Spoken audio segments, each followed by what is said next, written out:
Bonaire, mês Cusco, Aruba e Corsol, assim o efeito da crise político-econômica na Venezuela desde tempo que está andando. Hopi venezuelano abandonaram o país, do de medo para persecução política ou para melhor porvenir. Segundo informação que está disponível, na Venezuela tem uma escassez de remédio, comida, cuidado e segurança social para conduzir a saída de uma grande quantidade de venezuelanos no último ano fora do país.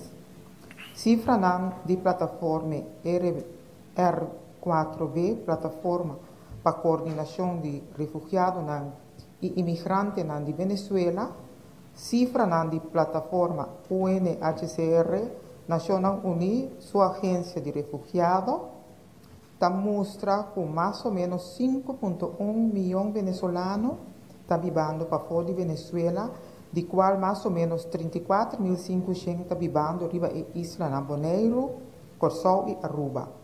16.500 na Corsol, 17.000 na Aruba e mais ou menos 1.000 na Bonaire, segundo a Fisco Messi por Vreemdelingen Zaken ACV7 2019.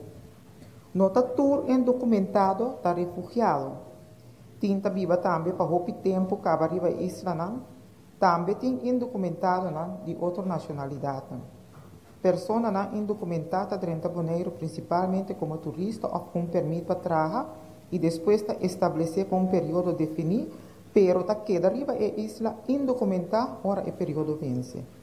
Considerando a crise migratória alarmante aqui e sabendo que o Bonaire também lo queda confrontar qualquer momento com situação humanitária de urgência, a fração de UPB apresenta uma moção dentro do Conselho Insular dia 26 de fevereiro de 2019, que a queda aceitar unanimamente para urgir o governo para começar a preparar uma introdução de ajuda humanitária para indocumentados conforme o Pacto de Marrakech.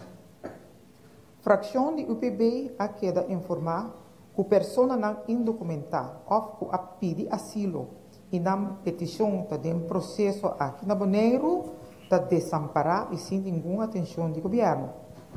Não está recebendo nenhuma ajuda humanitária de RCN, nem tampouco de nosso governo. Não tem seguro médico, não tem permissão para trabalhar e tampouco está vindo na remarca para ajuda social. Hope a perda de trabalho e está passando de extrema pobreza.